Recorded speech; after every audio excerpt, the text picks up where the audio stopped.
नमस्कार दोस्तों, स्वागत है आपका। तो देखो, पिछली वीडियो में हमने क्या देखा कि भाई ऑक्सीडेशन क्या होता है, रिडक्शन क्या होता है और रेडॉक्स रिएक्शन क्या होती है। ठीक है, तो अभी इस वीडियो में हम देखेंगे कि भाई रियल लाइफ में ऑक्सीडेशंस कहाँ होते हैं। ठीक है, कुछ एग्जांपल्स देखेंगे कि भाई ऑक्सीडेशन कहाँ होता है और उस ऑक्सीडेशन से क्या क्या इफेक्ट्स होते हैं, ये भी हम देखेंगे। ठीक है, तो यहां पे सबसे पहला एग्जांपल हम लेंगे कि भाई कोरोजन। ठीक है, कोरोजन को पहले हम समझेंगे, उसकी डेफिनेशन से समझते हैं कि भाई when metal attacked by substances around it. ठीक है, when metal attacked by substances around it such as moisture और acid, it is converted into its oxides, hydroxides, carbonates and sulphides. तो भाई एक मेटल है, ठीक है, एक मेटल है, जब अपने एटमॉस्फेयर का, अपने सराउंडिंग्स का जो मॉइस्चर है, ठीक है, मॉइस्चर है, एसिड्स है, जब इस पे अटैक करते हैं, मेटल से रिएक्ट करते हैं, तो क्या होता है, मेटल्स के ऑक्साइड्स, मेटल के हाइड्रोक्साइड्स, मेटल के कार्बोनेट्स और सल्फाइड्स बन जाते हैं। ठीक है, तो मेटल बॉडी किससे रिएक्ट करती है, मॉइस्चर और एसिड्स। मॉइस्चर तो पता है कि भाई हवा में मॉइस्चर रहता है, और एसिड मतलब एसिड रेन जो होती है, उससे क्या होता है कि बाहर जो मेटल बॉडीज पड़ी रहती है उसमें कोरोजन होता है। ठीक है, तो उससे अभी क्या होगा, देखो कि भाई मेटल है, ठीक है,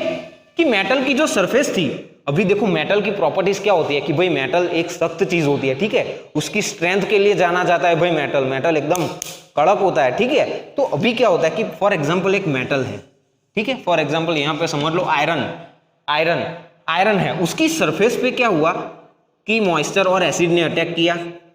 इससे क्या हुआ कि जो प्योर Fe था, ठीक है, आयरन, प्योर शुद्ध आयरन, उससे क्या हुआ कि ये आयरन रिएक्ट होने लगा अब, ठीक है, मॉइस्चर और एसिड से। उससे क्या हुआ, उसके ऑक्साइड्स या हाइड्रोक्साइड्स, ठीक है, वो बन गए। अब इसकी वजह से क्या हुआ कि इसमें से क्या हुआ, कुछ मेटल रिएक्ट कर गया, इसलिए इसमें से कुछ मेटल लॉस हो गया।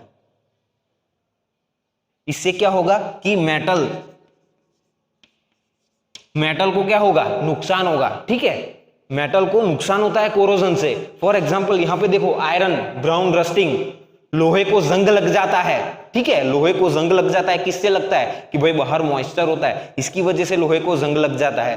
फिर सिल्वर की ब्लैक कोटिंग, तो भाई कोई जो लोग सिल्वर की रिंग पहनते होंगे या वो सलमान खान वाली लक्की पहनते रहे होंगे, तो उनको पता होगा कि भाई सिल्वर को लाते हैं जब दुकान से, ठीक है, ज्वेलरी शॉप से, तो बहुत मस्त मतलब शाइन मारता है वो। फिर धीरे धीरे क्या होता है, कभी कभी उस पे ब्लैक कोटिंग लग जाती है, तो वो किसकी वजह से होती है, वो कोरोजन की वजह से होती है। दूसरा, कॉपर के नल देखे होंगे आपने, कहीं पे भी रियल लाइफ में कॉपर के नल देखे होंगे, तो उस पे क्या एक ग्रीनिश ब्लू कलर का मतलब एक कोटिंग आ जाता है। ठीक है, कॉपर के नल के ऊपर ग्रीनिश ब्लू कलर का कोटिंग आ जाता है। वो किसकी वजह से होता है, वो कोरोजन की वजह से होता है, क्योंकि कॉपर के ऊपर मॉइस्चर, ठीक है, मॉइस्चर का अटैक हुआ, तो कॉपर जब मॉइस्चर से रिएक्ट करता है तब उस पे ग्रीनिश ब्लू कोटिंग आ जाती है। ठीक है, अभी ये कॉपर के कोरोजन का एक बहुत मस्त एग्जांपल देता हूं मैं आपको, स्टैच्यू ऑफ लिबर्टी। क्या, स्टैच्यू ऑफ लिबर्टी। अभी स्टैच्यू ऑफ लिबर्टी की जो बाहरी लेयर है, ठीक है, स्टैच्यू ऑफ लिबर्टी हम सबने देखा है, ठीक है, फोटो में या किसी लोगों ने मतलब लाइव देखा होगा उसको ऐसे। तो स्टैच्यू ऑफ लिबर्टी, उसका भी रंग, उसका भी कलर कैसा होता है, मतलब थोड़ा ग्रीनिश और थोड़ा ब्लू लगता है। ठीक है, वो उसका कलर ऐसा क्यों है, क्योंकि वो जो स्टैच्यू ऑफ लिबर्टी है ना, वो एक मेटल से बना है। ठीक है, वो एक नहीं बहुत सारे मेटल से बना है, और उसकी जो बाहरी लेयर है वो कॉपर से बनी है। तो वो कॉपर क्या हुआ, उस कॉपर का कोरोजन हुआ कि भाई स्टैच्यू ऑफ लिबर्टी है, तो वो तो भाई खुले में है, हवाएं लगती है, बारिश होती है, तो वो तो उधर के उधर खड़ा है वो स्टैच्यू, तो है। तो उसका जब कॉपर, ठीक है, जब कॉपर मॉइस्चर और एसिड से रिएक्ट किया, तब जाके उसका कलर क्या हो गया, ग्रीनिश ब्लू, कि भाई कॉपर के ऊपर कोरोजन हो गया।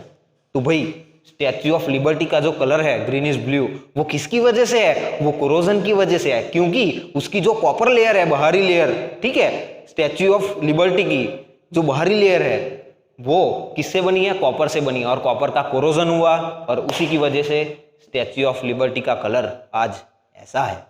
ठीक है, तो ये थे कुछ एग्जांपल्स कोरोजन से, और कोरोजन से हमने ये भी समझ लिया कि ये क्या होता है, इससे मेटल की जो स्ट्रेंथ है, ठीक है, वो कम होती है, क्योंकि उसमें से जो प्योर मेटल था वो रिएक्ट हो गया, ठीक है, उसमें से थोड़ा मेटल लॉस हो गया, वो रिएक्ट हो गया। तो भाई इससे अब बचा कैसे जाए, अब इससे बचा कैसे जाए, ठीक है, अभी कोरोजन हो गया तो अब इसको वापस लाने का तो कोई मेथड नहीं है, ठीक है, इसमें से थोड़ा मेटल लॉस हो गया, वो रिएक्ट कर गया, अब उसको वापस लाने का तो कोई मेथड नहीं है, तो उससे एक ही रास्ता है भाई, जैसे तैसे करके उससे बचा जाए, ठीक है। तो कैसे बचा जाए कोरोजन से, प्रिवेंशन, ठीक है, prevention is better than cure. तो कैसे प्रिवेंट किया जाए, बाय अप्लाइंग पेंट्स, ठीक है, रंग लगा के उसको, कि भाई मेटल की सरफेस गाड़ी पे रंग होता है, ठीक है, वो क्यों होता है, ताकि कोरोजन ना हो, ठीक है, उस गाड़ी की सरफेस पे जंग ना लग जाए, ठीक है, उसकी स्ट्रेंथ कम ना हो जाए उस मेटल बॉडी की, उस गाड़ी की जो बॉडी है, इसलिए उस पे क्या होता है, पेंट होता है, बहुत सारे मेटल्स पे पेंट किया जाता है, उसका एक इंटेंशन यही होता है, मेन इंटेंशन, कि उस पे जंग ना लग जाए, लोहे का है तो उस पे जंग ना लग जाए, उस पे कोरोजन ना हो जाए, ये भी एक रीजन है, ठीक है। तो कैसे प्रिवेंट किया जाएगा, पेंट से।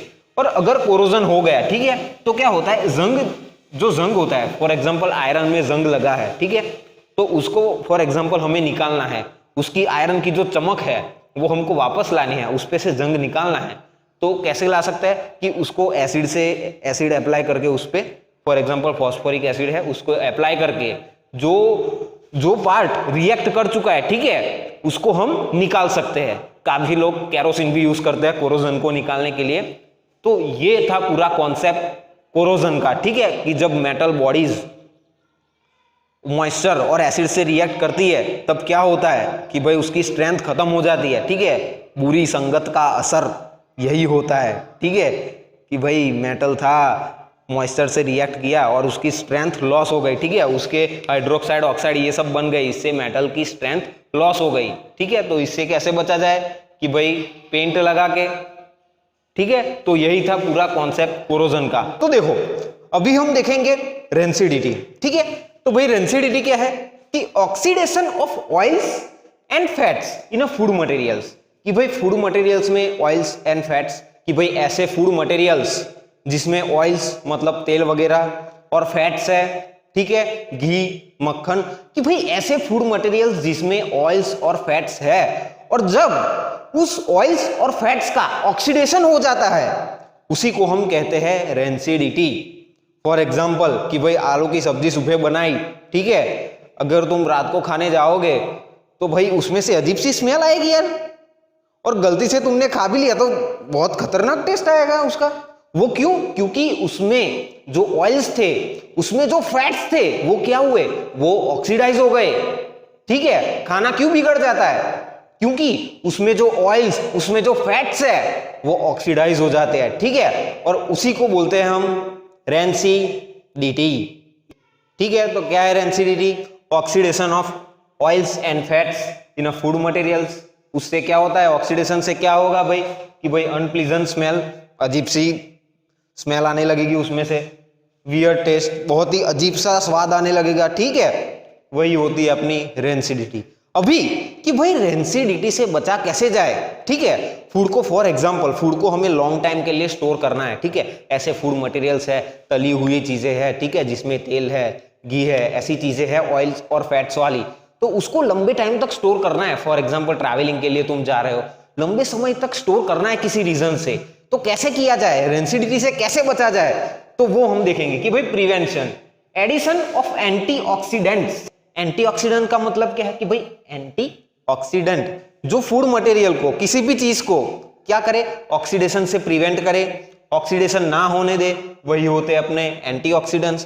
तो एंटीऑक्सीडेंट्स मतलब देखो फूड मटेरियल्स में मेनली कौन से एंटीऑक्सीडेंट्स यूज किए जाते हैं, तो एक होता है अपना एस्कॉर्बिक एसिड, ठीक है, विटामिन सी। तो ये एस्कॉर्बिक एसिड भी एक एंटीऑक्सीडेंट है, ठीक है, जो किसके काम आता है, फूड मटेरियल्स को ऑक्सीडेशन से प्रिवेंट करने में, ठीक है। तो ये एक वे हो गया रेंसिडिटी के प्रिवेंशन का, ये एक वे हो गया, ठीक है, एडिशन ऑफ एंटीऑक्सीडेंट्स। देखो अभी दूसरा क्या है, कि using of air tight containers, food को एयर टाइट कंटेनर में बंद कर दो, उससे क्या होगा, ना बाहर की कोई हवा अंदर आ सकेगी, ना अंदर से कुछ बाहर जा सकेगा। इससे क्या होगा कि फूड मटेरियल्स का ऑक्सीडेशन नहीं हो पाएगा। ठीक है, तो ये दो रास्ते हो गए। एक तो क्या है भाई एडिशन ऑफ एंटीऑक्सीडेंट्स, एंटीऑक्सीडेंट्स को ऐड कर दो जिससे ऑक्सीडेशन ना हो, और using of airtight containers, airtight container में फूड मटेरियल को बंद कर दो। अभी दूसरी चीज है, अभी हमने देखा है कि हम जो चिप्स के पैकेट लेते हैं उसमें क्या होती है, चिप्स थोड़ी होती है और हवा बहुत ज्यादा होती है। असल में वो क्या होता है, वो होता है nitrogen gas. Nitrogen gas, nitrogen gas उसमें क्यों भरी जाती है, क्योंकि उसमें जो चिप्स है वो रेंसिड ना हो जाए, क्योंकि वो चीजें तली हुई है, उसमें फैट्स है। ठीक है, तो उसमें उन फैट्स का, ठीक है, उन ऑयल्स का ऑक्सीडेशन ना हो जाए, इसलिए ये इनर्ट गैस नाइट्रोजन गैस उसमें भरी जाती है। ठीक है, ताकि हम उसको जब तक ना बिक जाए, ठीक है, तब तक हम उसको स्टोर कर सके, उन फूड मटेरियल्स को, उस चिप्स को। इसलिए क्या होता है कि चिप्स के पैकेट में क्या होती है, नाइट्रोजन गैस भरी जाती है। क्यों, क्योंकि उसमें जो चिप्स है, उसमें जो ऑयल्स है वो ऑक्सीडाइज ना हो जाए, ठीक है, वो फूड स्पॉइल ना हो जाए, इसलिए उसमें नाइट्रोजन गैस भरी जाती है ताकि उसका ऑक्सीडेशन ना हो जाए। ठीक है, तो यहां पर हमने समझ लिया कि भाई रेंसिडिटी क्या होती है। ठीक है, तो अभी यहां पर हमारा chapter chemical reactions and chemical equations खत्म हुआ हमारा। ठीक है, तो यहां पर हमने क्या पढ़ा कि भाई केमिकल रिएक्शंस क्या होती है, केमिकल इक्वेशंस क्या होती है। ठीक है, केमिकल इक्वेशंस में कौन कौन सी चीजें और ऐड की जाती है ये भी हमने समझा। केमिकल इक्वेशंस को बैलेंस क्यों करना है और कैसे करना है ये भी हमने समझा, और केमिकल रिएक्शंस के कितने टाइप्स हैं ये भी हमने समझ लिया। ठीक है, तो यहां पर हमने chemical reactions and chemical equations वाला चैप्टर फिनिश किया। ठीक है, कि भाई आपको इस लर्निंग प्रोसेस में मजा आ रहा है तो लाइक करो, वीडियो कुछ काम आ रहा है। ठीक है, अगर आपको लग रहा है कि भाई हाँ ये वीडियोस कुछ काम के है तो सब्सक्राइब कर दो और शेयर करो ताकि दूसरों को भी काम आए। ठीक है, थैंक यू वेरी मच।